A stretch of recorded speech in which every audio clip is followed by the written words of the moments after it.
인사드립니다. 우리 예수님, 네, 반갑습니다. 오늘 이제 사도 요한에 대한 말씀입니다. 요한은 요한복음 속에서 자기의 이름을 밝히지는 않고 있어요. 근데 이제 요한이 이제 요한복음을 기록한 것으로서 이 사람이 이제 사도 요한이었었구나.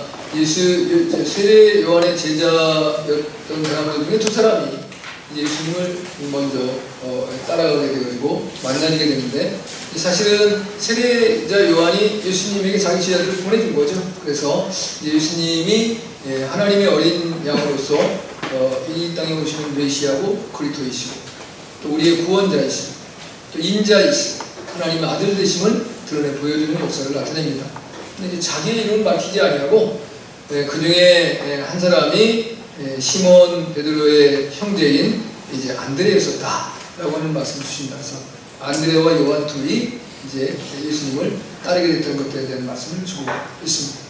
근데 이제 공관복음, 이제 마태복음, 누가복음의 기자들은 이 요한이 세베대와 살로메의 아들이다. 그래서 그 아버지 어머니에 대한 얘기를 해요. 그래서 이제 이 세베대와 살로메의 그 삶은 어부인데 배를 몇 척이나 갖고 있는 선주, 지금으로 보면 뭐 괜찮게 살아가는 집안적인 배경으로는 뭐 좋지 이제 그런 대로 괜찮은 집안을 살아가는데, 이 두 아들들은 안드레와 단짝이었던 것으로 이해를 할 수 있습니다. 또 모친 살로메는 동정녀 마리아와 형제입니다. 그래서 이제 주님과 그 인척 관계를 보면 외사촌 관계에 놓여 있는 이제 사람들이죠.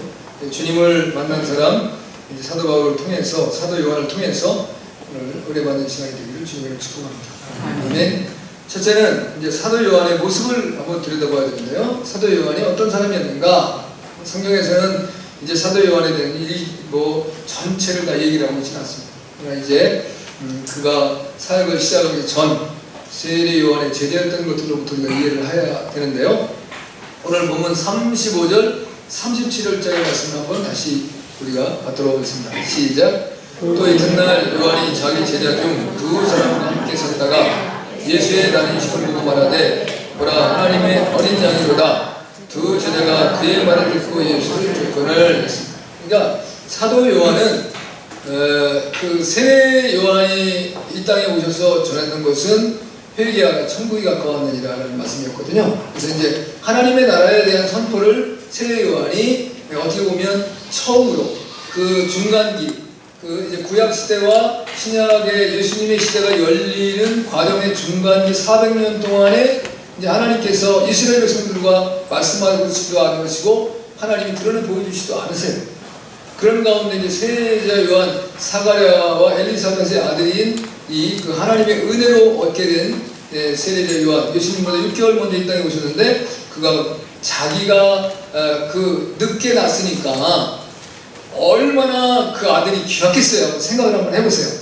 지금은 뭐 이제 삶의 여정과 환경과 여건 이런 모든 문화적인 배경 때문에 결혼해도 자녀를 안 낳으려고 하는 사람이 있고 아예 결혼을 안 하려고 하는 사람도 있고 뭐 이런 사람들이 즐비하던 시대니까 지금 시대하고 비교할 수 없어요. 그런데 지금도 자녀를 낳은 사람, 하여튼 젊은 사람들도 보면 이제 그 자녀를 양육하고 키워나가는데 엄청 사랑하더라고요.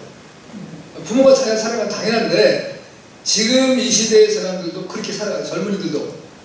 근데 이전에는 자손이 그게 자기를 이제 드러내는 하나의 표징이에요. 그러니까 자녀를 못 낳으면은 그 사람은 부정한 사람이고 또 이제 집에서 우리 대한민국식으로 말하면은 쫓겨나야 돼요. 그런 어려운 과정에서 하나님의 제사장으로 부름을 받았는데 자녀가 없이 살아가다가 노년에 자식을 가진 사가랴와 엘리사벳이 이 세례자 요한을 얼마나 귀하게 키웠겠어요. 제가 볼 때는 손에다 물 하나 안 묻히고 살아갈 정도로 키웠을 거예요. 근데 이 아들이 자기들이 원하는 것 같이 제사장으로서의 삶을 살아가는 것이 아니라 광야로 나갑니다. 그래서 이제 약대 털옷을 입고 음식은 메뚜기와 석청, 그냥 산에서 그냥 얻는 것들을 주워서 그걸 자기의 양식과 음식으로 먹고 그리고 생활하고 내 발에 신발도 신지 아니하고 그리고 지팡이를 들고 이제 수염은 길고 그 다음에는 여러분 발에 신발을 신지 않고 다녔다고 하는데 모르겠어요. 옛날에 어른들은 그전에 보니까 손톱 같은 걸 가위로 깎더라고. 그것도 이따만한 가위로. 깎을 게 없으니까. 근데 옛날 사람이라고 손톱 발톱이 안 자랐겠어요? 자랐을 거 아니에요. 그러면 손톱과 발톱 제가 초등학교 다닐 때에 우리 그때 국민학교인데 국민학교 가기 바로 그 국민학교가 있는 마을에 약간 이제 귀신 들리는 것 같은 사람이 하나 살았어요. 근데 꼭 그 집 앞마당을 거쳐야 학교를 가. 길이 참 묘하게 돼 있어요. 안 거칠 수가 없어요. 근데 이분이 머리는 산발을 하시고 손톱과 발톱이 이걸 깍지를 하니까 이게 배변골에서 길어지는 거예요. 그분을 보면 우리가 흔히 귀신 보는 것 같은 느낌이 드는 거예요. 그러니까 가슴이 섬뜩해요. 그러니까 여럿이 함께 몰려가면 괜찮은데 혼자 가면 불안해서 그 집마당 앞을 걸어서 가기가 어려웠던 기억도 있단 말이에요. 그러면 세례 요한을 우리가 세례자 요한이 하나님의 위대한 선지자로서의 모습만을 보니까 그렇지만 그의 행색을 보면 형편없었을 거죠. 흙먼지 모래 엉덩이 부모가 그걸 원하지 않았겠죠. 근데 그가 잘한 것은 광야에서 외치는 자의 소리가 되어서 회개하라 천국이 가까웠다. 주 예수를 믿으라는 고백이지. 그런 고백을 외치고 있는 자가 되었다는 겁니다. 근데 이제 그 세례 요한이 이제는 자기의 사랑하는 따뜻한 제자들을 예수님에게 보내줍니다. 그때 그 보낸 자 중에 한 사람이 사도 요한이에요. 근데 이제 그런 사도 요한은 그럼 뭐를 세례자 요한을 자기의 스승으로 따랐다라고 하는 것은 이 사도 요한도 비록 어부로서 아버지의 가업을 이어받을 준비를 했을 것이고 또 갈릴리 바다에서 고기를 잡았을 것이고 그것을 무슨 바로 판매를 하든 아니면 염장을 해서 그걸 가지고 이제 수송시켜서 했던 기업을 만들었던 그거에 대한 기록은 없으니까 여러 가지 잘 살기 위한 노력을 많이 하지 않겠어요? 근데 그의 마음은 어디에 있었느냐? 하나님의 나라 천국을 사모하는 데 있었대요. 천국을 사모하는 사람. 그러니까 보라 세상죄를 지고 하는 하나님의 어린 양이로다. 세례자 요한의 제자들이 한둘이 아니었거든. 그런데 안드레와 이 사도 요한만 예수님을 따라간다. 그만큼 그는 하나님의 나라를 사모하는 천국을 사모하는 사람이었다는 거죠. 그 당시에 분명히 유대인들도 천국을 사모했겠죠. 그러나 사두개인들은 현실 중심으로 이 세상에서 권세를 얻고 부귀영화를 누리는 것, 그래서 의도적으로 부활을 거부하고 그 다음엔 천사들을 거부하는 그러한 삶의 자세를 살아가잖아요. 바리새인들은 나름대로 이제 하나님의 말씀을 연구하고 노력한다고 말하지만 이제 사람들을 편가르는 데에 애쓴단 말이에요. 이 사람은 하나님의 거룩한 백성으로 구원받아야 될 사람이고 이 사람은 이제 지저분하고 그 다음에 추악하고 더럽기 때문에 멸망받아야 될 사람. 그래서 사람을 가르는 데에 정신이 없는 그러한 때에 이 세례자 요한은 나타나서 이제 하나님의 복음을 전할 때 그를 따랐다고 하는 사도 요한이 따랐다는 것은 그는 천국을 사모하며 다양하다. 이 정쟁에 휘말리지 아니하고 현실의 세속에 타협하지 아니하고 오직 하나님을 사랑하는 삶으로 살았다는 것이죠. 당시에 직업이 그렇게 많지는 않았지만 그럼에도 이제 갈릴리 바다의 어부에서도 선주의 지원에 있었으니까 나름대로는 갈릴리 변방 지역, 베네사렛 지역 자체가 변방이긴 합니다만 그래도 살아가는 데는 별로 지장이 없었고 한 지방의 부호의 자녀로 살아가는데 어려움이 없었겠지만 그러나 거기에 큰 관심이 있는 것이 아니고 어떻게든 하나님의 나라 천국의 복된 삶을 누리고 살아갈 수 있을까 여기다가 초점을 맞추고 살아갔던 사람이라고 우리가 이해를 할 수 있죠. 이 사도 요한의 이름의 뜻은 주님께서는 은혜로우시다라는 말씀. 주님은 은혜로우시다. 주님은 나에게 은혜를 주시는 분이시다. 그러니까 주님을 사모하는 거예요. 은혜를 사모하는 삶을 그가 처음부터 달려갔겠죠. 그 다음에 이 세례 요한을 짐승에 비유할 때 독수리로 비유해요. 그래서 요한복음은 독수리 복음이라는 표현을 하잖아요. 우리가 이사야서 40장 이제 31절에 보면 이제 주를 앙모하는 자는 독수리 날개치며 올라가면 같을 것이요. 그러니까 이 땅에 있는 세상적인 것에 유념하며 사는 것이 아니라 하나님의 나라를 바라보고 위를 향하여 올라가는 믿음의 신앙을 가지고 살았다는 것을 우리에게 보여주는 하나의 증거입니다. 그리고 제가 지난번에도 말씀드렸던 것처럼 공간복음서와 달리 요한복음은 영생에 대한, 생명에 대한 말씀을 가장 큰 주제로 삼고 있다. 어떻게 하면 생명 얻는 삶을 살아갈까? 어떻게 하면 영원한 생명을 얻는 삶을 살아갈까? 여기에 대한 관심이 누구보다도 지대했던 사람이라고 우리가 이해를 해 볼 수 있습니다. 그리고 이제 이 사도 요한은 예수님의 제자들이 500여 형제가 있었잖아요. 큰 500의 형제. 그 다음에 마가의 다락방에 모여서 제자 그룹으로서 주님의 나라를 기다리고 성령을 사모하던 자들이 120명이거든요. 그 다음에 예수님이 제자가 70명이 있었어요. 누가 보면 70분들을 이제 짝을 지어서 전도를 내보내는데 그 중에서도 12사도의 그룹에 들어간 사람이었는데 그 12사도 중에서도 예수님이 항상 이제 함께하는 이끌림을 받게 되는 사람들이 세 사람이 있어요. 그게 베드로와 야고보와 요한이었습니다. 형제가 다 야고보와 요한은 형제인데 둘 다 그렇게 해서 예수님과 함께하는 특별히 세 분야에서 함께 있었어요.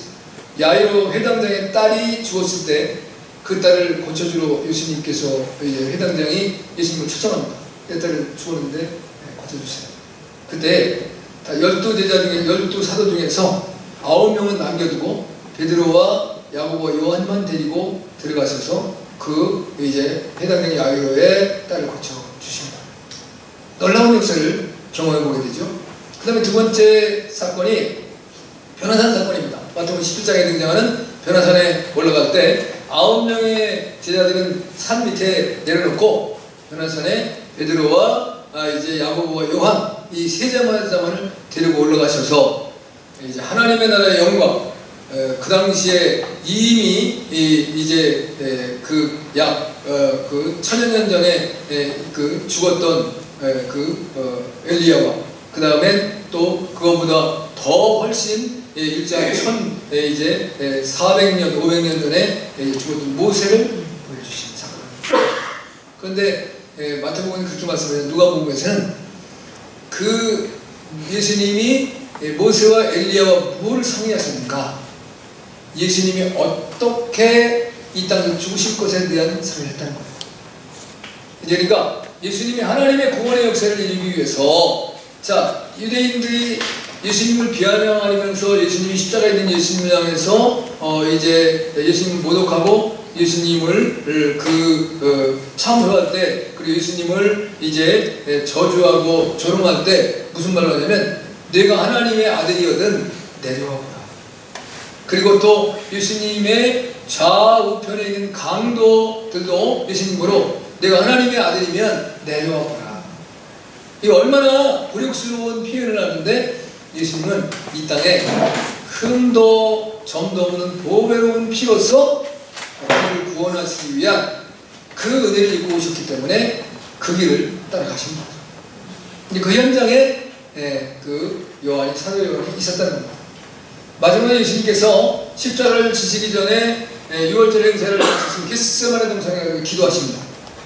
그 겟세마네 동산에서 잡혀서 예수님이 대제사장들 앞에서 신문을 받으시고 또 이제 빌라도 앞에서 신문을 받으시고 결국은 십자가에 들어가시는데 그때 예수님께서 다른 9명의 제자들은 남겨두고 돌 하나 던질 만큼 가까운 곳에 세 제자를 모아놓고 내가 심히 고민하여 죽게 되었으니 나를 위해 기도해 달라 그런 부탁을 했을 때에 요한이 그곳에 들어가 있던 사람으로 보여지죠. 그리고 이 요한은 이제 보아노게라는 이름을 얻었습니다. 우레의 아들이라는 표현인데 가장 예수님의 12 제자 사도 중에서 제일 나이가 어린 사람이잖아요. 근데 제일 나이가 어렸음에도 불구하고 그는 이제 의문이 있었고, 그리고 자기 옳고 그름에 대한 대단한 이제 권세와 능력이 있었습니다. 그래서 한 번은 사마리아인들이 예수님의 오심을 거역할 때 하나님, 예수님, 하나님께 명해서 하늘의 천사를로 말미암아 저들을 멸하게 하시면 어떻겠습니까? 이제 그 옳고 그름의 정의가 확실한 그런 모습을 보여주죠. 근데 그가 변화되어서 나중에는 사랑의 사도로 부름받는 위대한 사람입니다.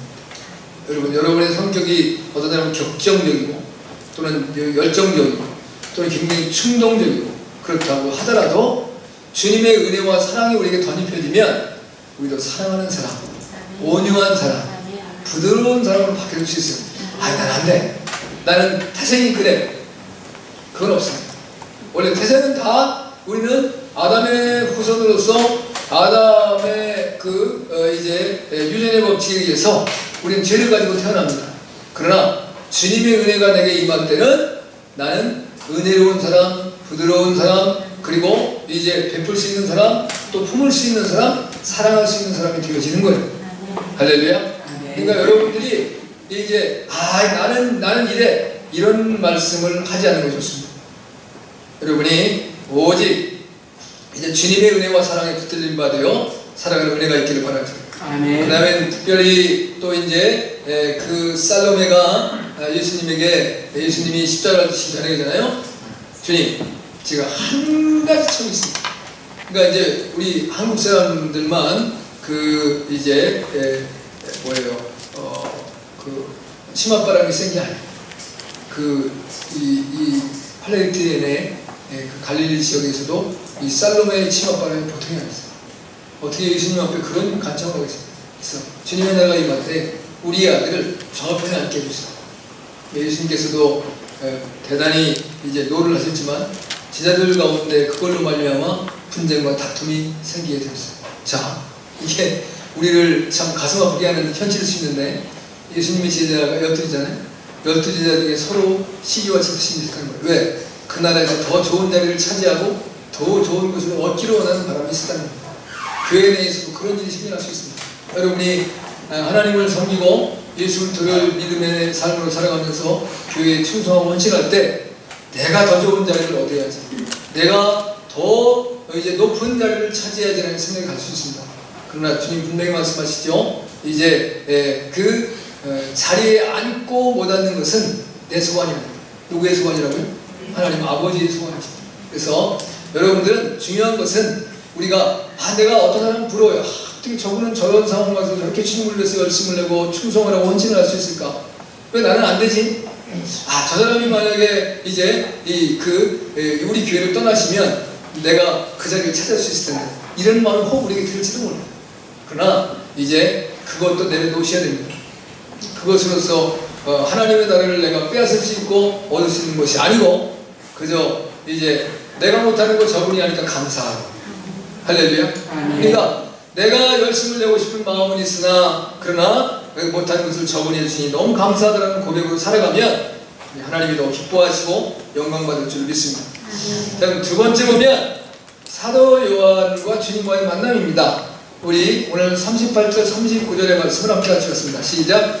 예수가 돌이켜 쫓는 것을 보고 죽음으로 가라사대 무엇을 구하느냐? 가로되 랍비여 어디 계시오니까 하니 랍비는 번역하는 선생이라. 예수가 가라사대 와보라. 그러므로 저희가 가서 계신 데를 보고 그날 함께 노하니 때가 이제 17절입니다. 자, 이겁니다. 자, 이제 예수님과 이제 이 사도 요한과 안드레가 만나잖아요.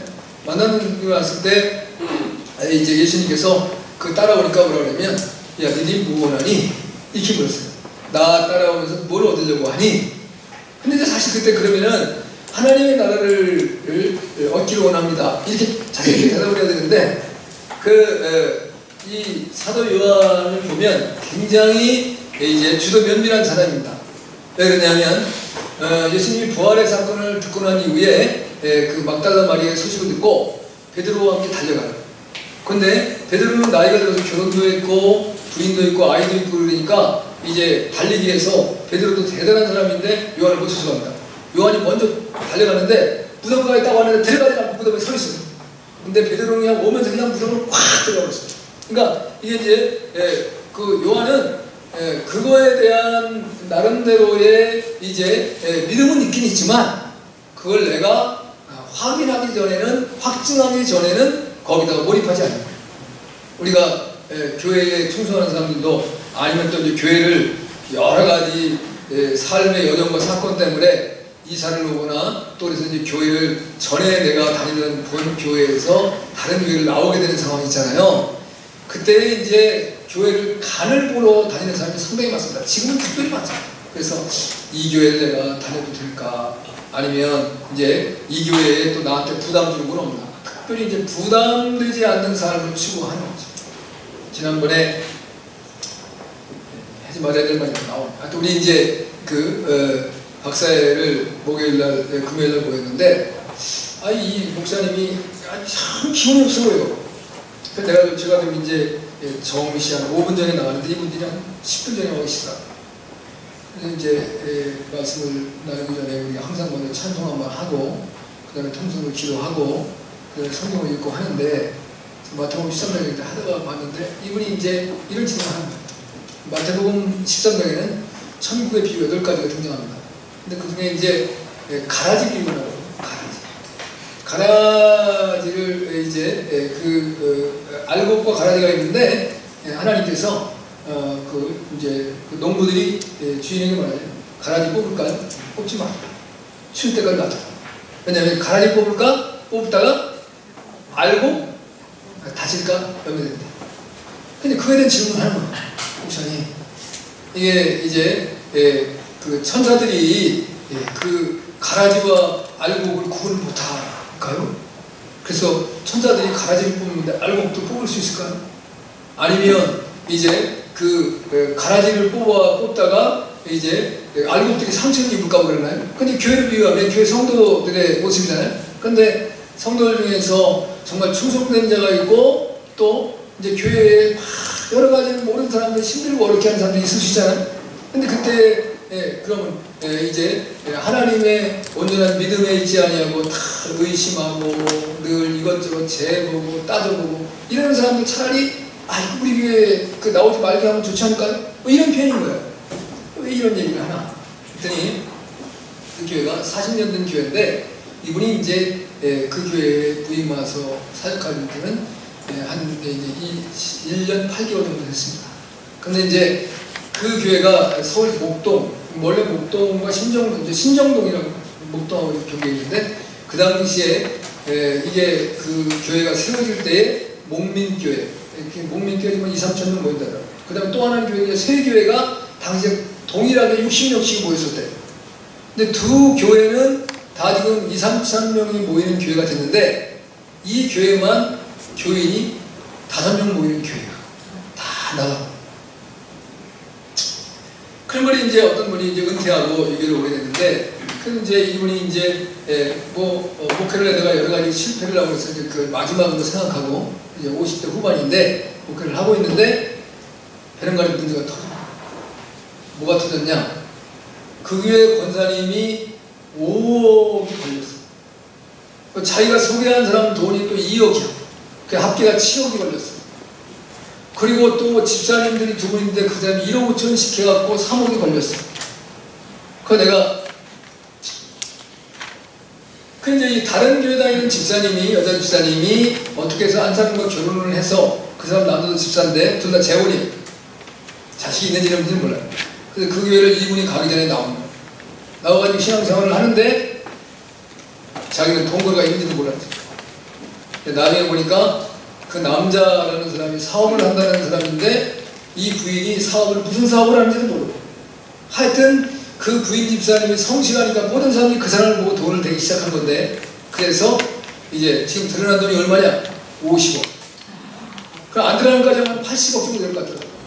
근데 어느 날 자리를 감췄는데 CCTV로 집안에서 아파트에 나가는 모습을 보니까 쌀자루가 나가고 쌀자루가 얼마나 확했어요?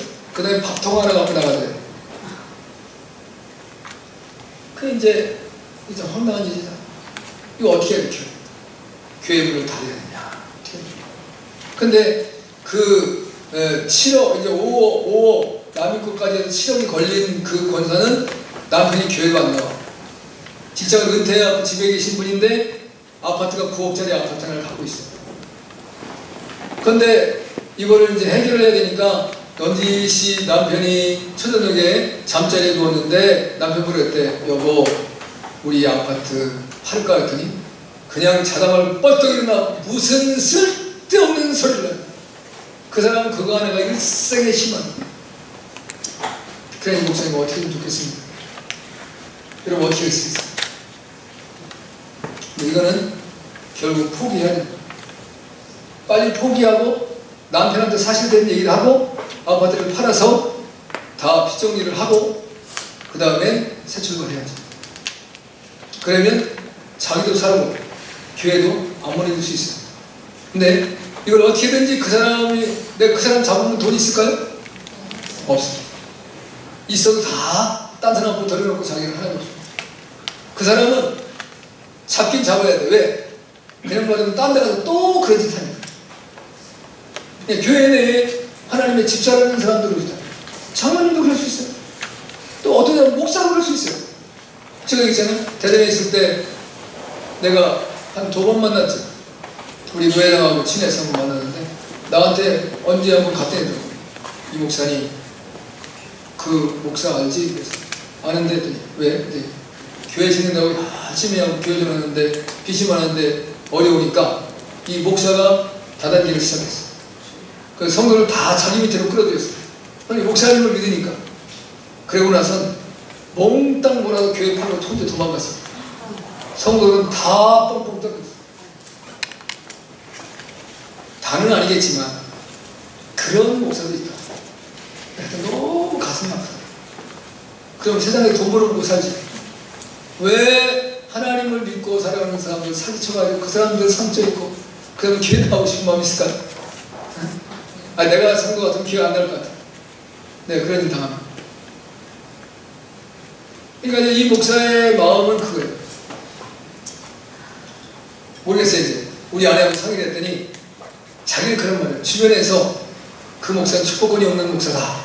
근데 그 나머지 성도를 뺏어가려고. 근데 우리 아내의 이야기는 그거는 자기 스스로의 고백일 수 있다. 사람들이 나한테 그런 얘기를 하는 것 같아요. 목사가 축복권이 없어서 성도들이 이런 어려움을 당하는 것도 기도도 빡세게 하는 교회, 교회는 듣지만 정말 기도 많이 하고. 그래서 모든 주변의 사람들이 기도를 너무 세게 해서 이 교회에 가기가 힘들다. 오고 싶어도. 자기 기도 이렇게 못하니까. 그러면 다 하나님 알려주고 보여줘야 될까요? 그렇지 않다. 그러니까 절대로 돈거래하면 안 된다. 왜 또 하나씩 돈거래 할 돈도 없죠. 그런데 사람이 눈이 멀으면 어떻게 된다요? 내게 없는데 남이 꼭 빌려다 간다니까. 그래서 망치는 거예요. 이전에 주식을 하는 사람들이 주식에 깡통됐다라고 하는 게 뭐냐 하면 은행에서 돈 빌려가지고 또는 남이 거 돈 빌려다가 주식에다 집어넣는데 그게 날아간 겁니다. 그래서 주식을 하는 사람들의 얘기를 들어보면 주식은 돈으로 계산하려면 주식은 못한다는 거예요. 내가 만주를 샀다. 아무튼 어떤 분들이 만주를 샀는데 만주가 살아있으면 그건 언젠가는 회복이 된다는 거예요. 떨어져도. 그런데 그 회사가 없어지기 전에, 왜냐하면 주식은 항상 상위로 올라갔다가 내려가는 때가 있다는 거예요. 근데 그걸 가지고 이득을 빨리 챙겨먹어서 이자 따먹듯이 따먹으려면 못해요. 제가 하려고 했던 말은 뭐냐면 내가 말로는 그래도 40년을 교회를 지켰으니 얼마나 훌륭하고, 하지만 속으로서는 떼먹은 성도. 그 교회가 4층에 있는데 2층에 교회가 또 있어요. 건물 4층. 내가 보면 이렇게 차려놓고 누가 교회가 오겠냐. 몇 번 갔거든. 그래서 그 목사님이 교회를 옮기기를 원해. 그래서 그걸 놓고 교인들이 열심히 기도를 했어. 아니 그렇게 5억, 2억, 1억 5천, 1억 5천 투자할 돈이 있으면 하나님의 교회에 옮기는 데다 하나님한테 투자를 하지. 아니 그랬으면 손해보아도 하나님이 기뻐하실 것이고, 잘됐으면 하늘의 상급이 살 것이고, 하나님이 갸륵 가득 있으면 땅에서도 몇 배의 100배 이상의 복을 주시지 않겠어요? 그런데 이자 많이 준다니까 그 욕심에 놀래가지고 거기다 갖다 집어넣는 거예요. 제일 치면 좋겠지. 이자를 많이 안 주겠어요? 근데 나중에 그 목사님 알아보니까 여기에서 이제 2돌 빼서 2돌 받고 항상 그렇게 돌려막기 하는 거예요. 그러면서 이자 떼어주고 돌려막기 나머지 막 흥청망청 써버리고 어떤 감천하는지 모르죠. 얼마나 믿음이 좋아. 하나님에 대한 믿음은 하나님의 몸된 교회를 좀 제대로 된 곳으로 만들자는 데는 믿음이 없는데 내게 돈을 준다니까 그 사람이 무슨 기억을 하는지. 아니 하다못해 돈 1000만원을 갖다가 넣다고 하더라도 그 사람이 하는 사업이 무엇인지 그 사업의 전망이 어떤지 이런 건 좀 알아봐야 되는 거 아니에요. 근데 문제는 부인도 몰랐다는 거예요. 재혼한 부인도 자기 남편이 무엇을 하고 있었는지 상상이 안 되는 거죠. 여러분이 깨어있어요. 아멘. 정말 이제 사도 요한처럼 나름대로 돈다리로 두드리고 건너는 모습이 좋을 수도 있다 이거. 늘 그죠? 누구 얘기 듣고 믿습니다. 이거 맞는 말씀이야. 아니 그분도 하나님의 사람이라고 하는데 그분도 집사님이라는데 그분도 권사님이라는데 그분도 장로님이라는데 그분 신령한 목사님이래. 뭐가 신령한 너무 신령한 거 좋아하지만 우리 육신을 가지고 사는 거예요. 우리는 실수할 수 있고 우리는 말도 헛할 수 있고 우리는 쓰러지고 넘어질 수 있어요. 그래서 서로 보완해주며 기도해주고 붙들어주고 이제 그릇된 곳에 빠지지 않도록 이끌어줘야 돼요. 세상의 원리도 마찬가지예요. 그러잖아요. 제가 어떤 글을 봤어요. 은퇴를 앞두고 은퇴를 바로 앞둔 사람이 해야 될 것 이제 그 5가지가 6가지가 다른 건 모르겠어요. 2가지만 내가 키우고 하나는 자신들한테 재산이 얼마가 있든지 간에 자녀들한테 미리 그 뭐라 그래요? 증여해주지 마요. 자기들이 잘 섬길 거로 생각하는데 안 그럴 수 있는 성격이 많다. 상황이 주어지니까. 2번째는 친구 셋은 가자. 그래야 노년이 행복하다. 제일 노년의 어려운 게 외로움. 그래서 나에게 누군가가 함께 이야기도 해주고 차도 한잔 마시고 같이 운동도 하고 지낼 수 있는 사람이 행복하다. 또 하나는 평생의 직업을 가져요. 돈 버는 게 문제가 아니라 내가 하는 일이 있어야 된다. 하는 일이 없는 사람은 불행하다는 거예요. 그러면 그냥 노인으로 죽는 거예요. 어른이 돼야 돼. 나이가 들면 어른은 뭔가에 다른 사람들에게 희망을 주고 꿈을 주고 힘을 주는 그러한 이제 어떤 요소가 넘쳐나야 돼요. 그래야 그 사람이 행복한 사람이 되는 거예요. 자, 오늘 주님을 만난 이제 사도 요한은 주님께 끝까지 함께했다. 자, 이 사도 요한이 결국 겟세마네 동산에서도 이제 다 도망가잖아요. 그러나 예수님의 십자가의 마지막까지 지켜본 게 사도 요한입니다. 그러면서 자, 이제 이걸 여러분 잘 들으셔야 돼요. 이제 제가 깊은 얘기는 안 할 거예요. 왜냐하면 잘 혼동할 수 있습니다. 사도 요한이 이제 예수님 십자가 때 예수님께서 먼저 어머니 마리아를 이제 여자예요 이렇게 표현해요. 여자예요. 여자라는 것이 이제 그냥 이렇게 무시하는 말이 아니라 그다음 최존칭의 의미예요. 그 표현이 어머니를 높여서 이렇게 하면 어머님, 나의 사랑하는 어머님 이런 거예요. 근데 요한을 보면서 어머님의 아들입니다. 그러니까 이제 내가 죽고 나면 요한이 어머님을 섬길 것입니다라는 얘기예요. 그 다음에 요한에게는 요한아 내 어머니다. 내가 어머니를 부양한다. 사도 요한은 그때부터 이제 이 마리아를 끝까지 봉양했다. 예수님의 그 약속을 믿고. 근데 부활의 현장에 이제 베드로와 제일 먼저 달려갔죠. 그 다음에 디베라 바닷가에서 고기 잡다가 부활하신 예수님을 제일 먼저 알아본 것이 사도 요한입니다. 주님이시다. 그 다들 고기 잡다가 놀래가지고 그냥 배를 버려두고 예수님께 뛰어 달려갔습니다. 그 요한입니다. 그리고 그때 이제 그리고 난 다음에 요한복음 21장에서 말씀하잖아요. 요한의 아들 시몬아, 내가 다른 사람보다 나을 거 사랑하냐. 근데 베드로한테 얘기하는 거예요. 베드로가 나중에 너는 내가 젊었을 때는 내 마음대로 다니거니와 나이가 들면 다른 사람이 내 허리에 띠를 띠고 내가 원하지 않는 것을 데려갈 것이다. 십자가에 죽으실 것을 이제 주님이 예언하신 건데, 그때 이제 이 베드로에게 제일 궁금한 것이 뭐가 있었냐면, 그 제자는 어떻게 하겠습니까? 요한은 어떻게 되겠습니까? 라는 거예요. 그가 어떻게 할지라도 네가 성할 것이 무엇이냐.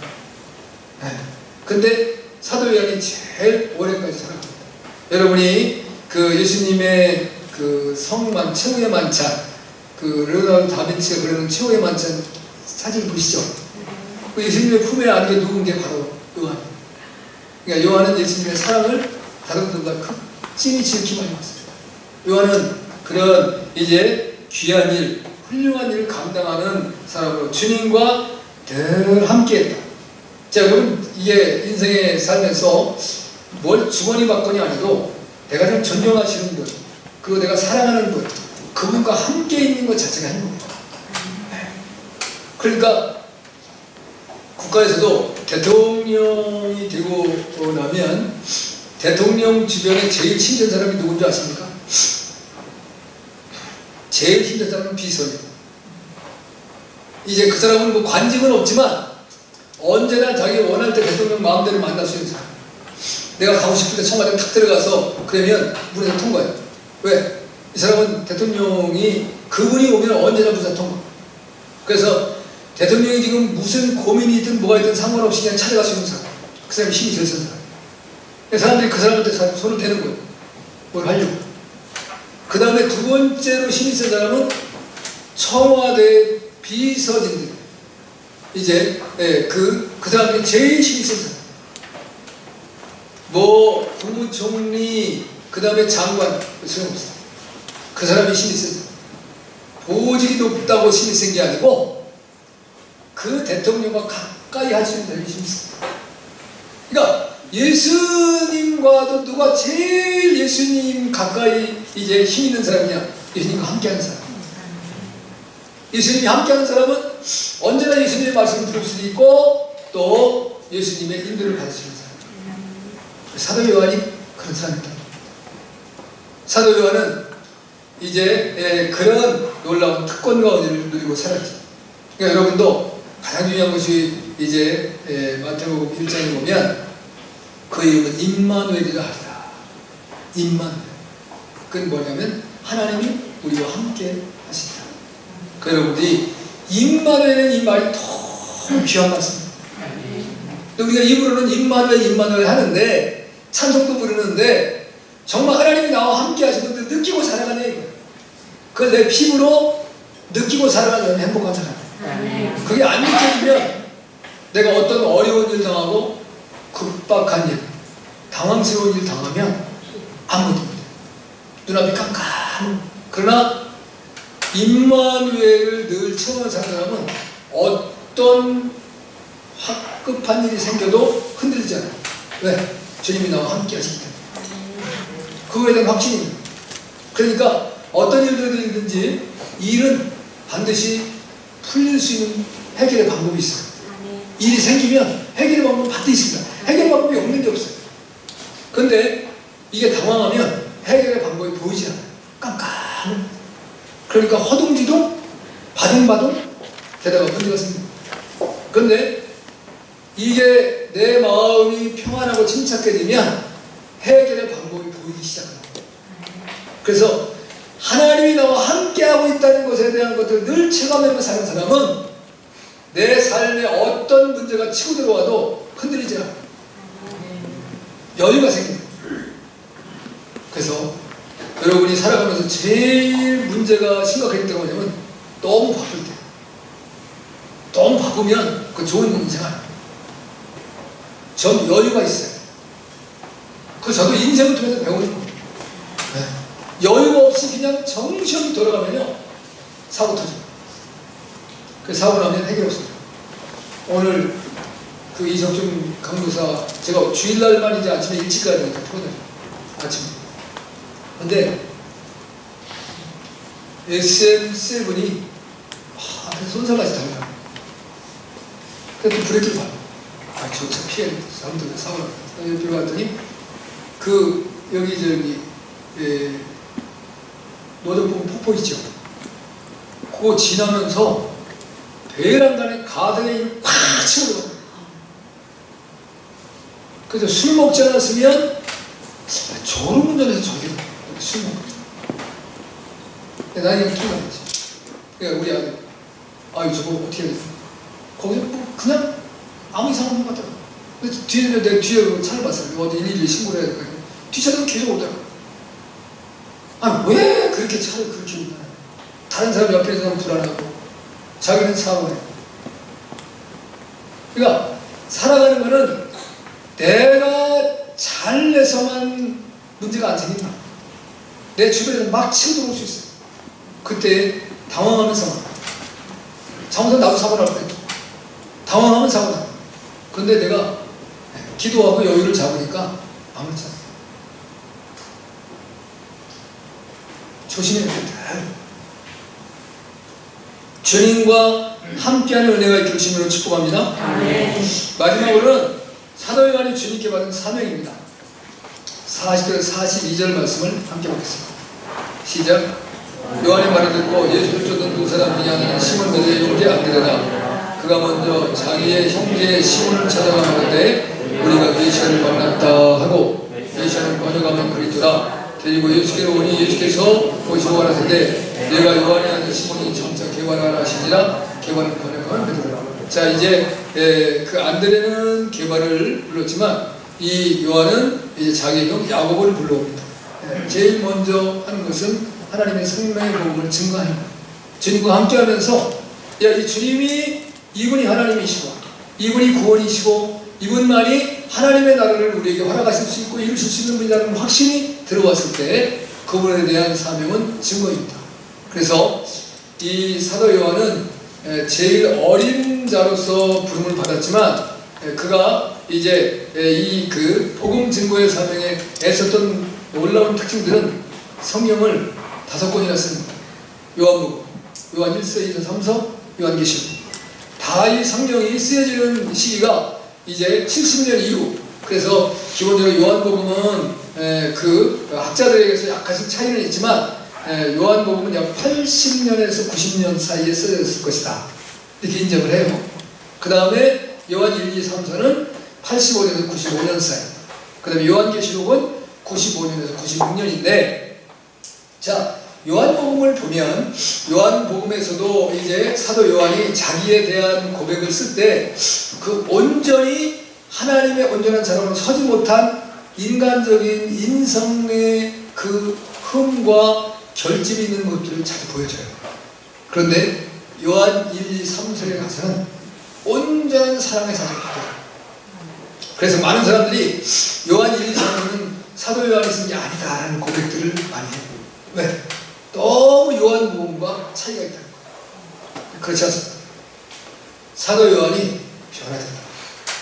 예수님과 함께 다니면서 내 삶의 변화의 역사가 나타나는 거예요. 그리고 난 뒤에 이제 이 도미시안 황제 때에 그분이 도미시안이 이제 로마의 10대 황제입니다. 아주 포악거렸어요. 사도 요한의 그 당시에 에베소 교회를 목회를 했는데 그 에베소 교회의 목회를 못하도록 방해를 놓고 또 그를 이제 죽이기 위해서 끓는 가마라고 표현하는데 이제 끓는 목욕탕에 집어넣었다. 뜨거운 물. 그런데 죽지 않고 살았어요. 그러니까 그것도 안 되니까 반모라고 하는 섬으로 유배를 시킨 거예요. 그 반모섬은 그 당시 유배지인데 정치적인 유배지인데 그곳에 지금 반모섬에 약 이제 2,500명 정도의 사람이 살고 있잖아요.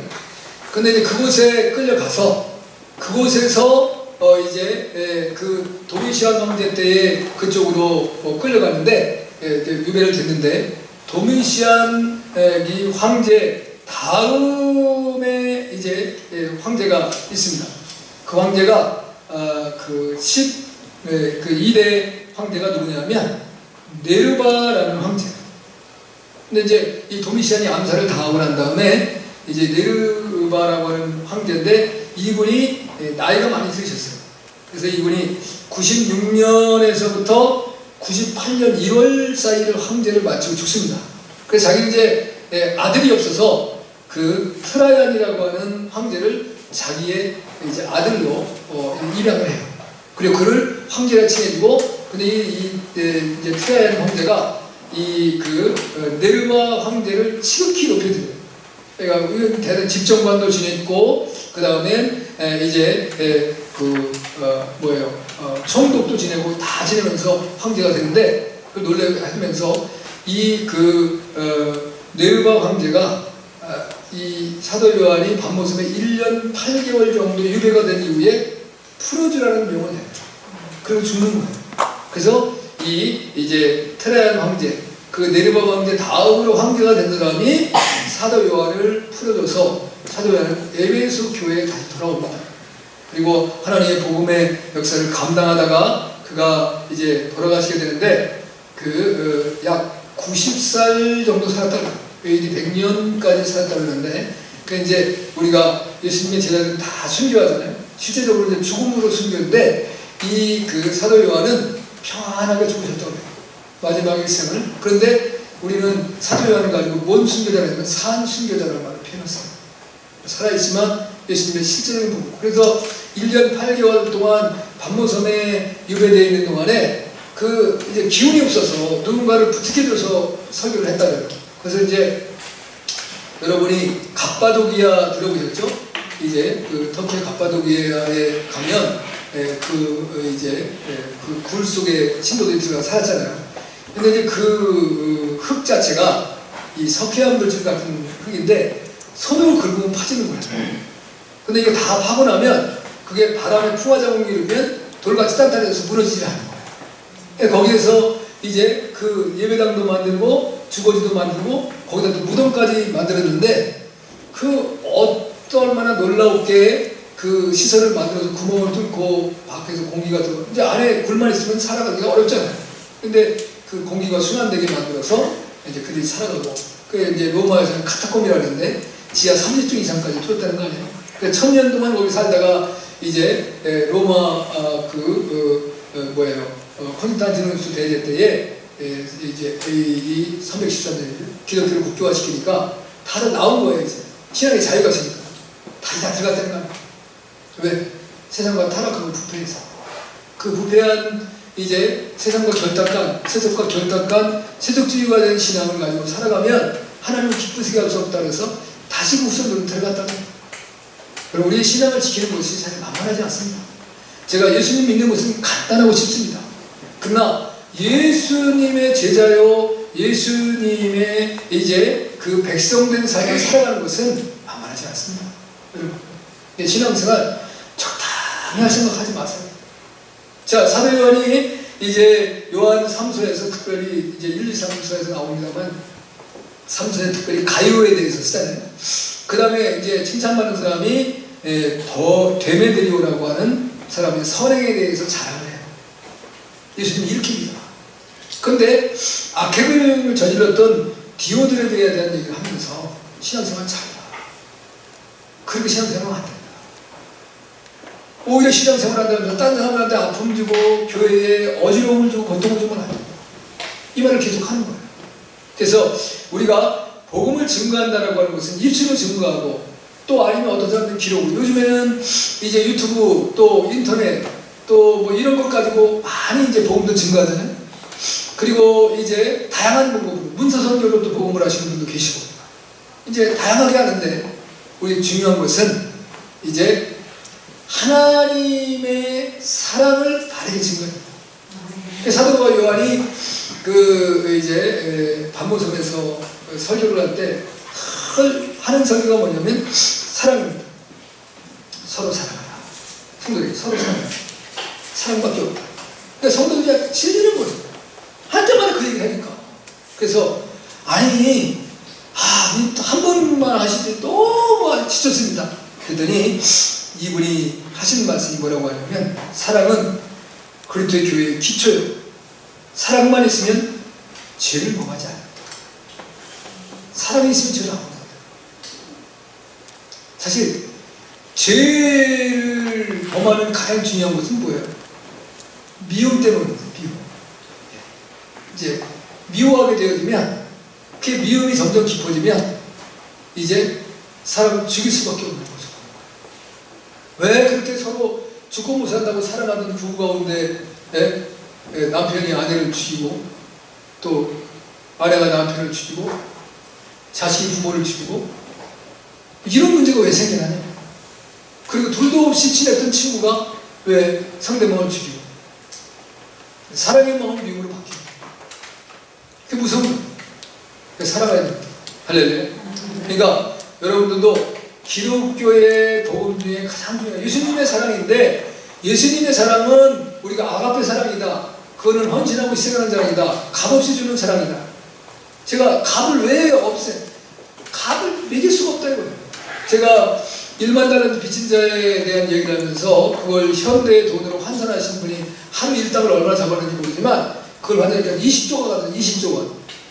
아니 20조를 여러분 일생에 살아가시면서 여러분이 먹고 또 자녀를 양육하고 쓰시고 그러면서 돈 1억이나 모으실 수 있겠어요? 그걸 뭡니까? 근데 20조를 뭘로 해서 20조를 갚겠어요? 갚을 수 없다. 그러니까 주님께서 그냥 주신, 그냥 탕감해 주었다. 1만 달러 빚진 자를 탕감해 주었더니 100데나리온 빚진 동료를 때리고 잡아서 감옥에다 가두었다. 그리고 자식이라도 팔아서 갚아라. 옛날에 그거거든요. 안 되면 네 자식 팔어, 네 부인 팔어, 그래 갚어. 그러면 사람의 몸값이 얼마예요? 그래야 어른이면 이제 30데나리온, 아주 장정. 그 다음에 노인은 20데나리온, 어린이는 5데나리온. 그거 가지고 뭘 갚어? 근데 그래도 팔아서 갚으려는 거예요. 그렇게 약할 수가 있어요. 같은 동관이요, 동료라고 했는데, 자기는 1만 달란트 22조를 이제 탕감받았는데, 그래봐야 100데나리온 얼마예요? 10만원씩 해도 1000만원에 1000만원, 1000만원 안 갚았다고 그 사람을 잡아서 감옥에다 쳐넣어요? 아니다. 사랑해야 된다. 할렐루야. 그러니까 여러분의 복음은 정말 내가 예수님이 우리에게 주신 사명의 명령이니까 하긴 하지만, 더 중요한 건 사랑하기 때문에 그 영혼이 불쌍해서 그러한 자세로 복음을 증거해야 하나님도 아시고 그 신령도 알고 나도 알고. 근데 내가 억지로 해서는 안 돼. 아니 억지로 해서 된 적이 있어요. 요나가 니느웨 백성들을 이제 하나님을 알지 못하는 12만 명이 죽어야 되는 그 도성에 가서 대충 3일길을 전해야 되고 하루 전했는데도 그 왕부터 짐승까지 금식하고 회개하고 구원받았습니다. 그러나 더 중요한 것은 사랑함으로, 영혼을 사랑함으로 하나님의 복음을 증거해서 이제 사도 요한처럼 주님 앞에 인정받고 사랑받고 하나님의 나라의 기초석 12기초석 중에 하나를 차지하는 위대한 놀라운 축복을 누렸던 그 은혜가 저는 모두에게 넘쳐나시기를 주님으로 축복합니다. 아멘.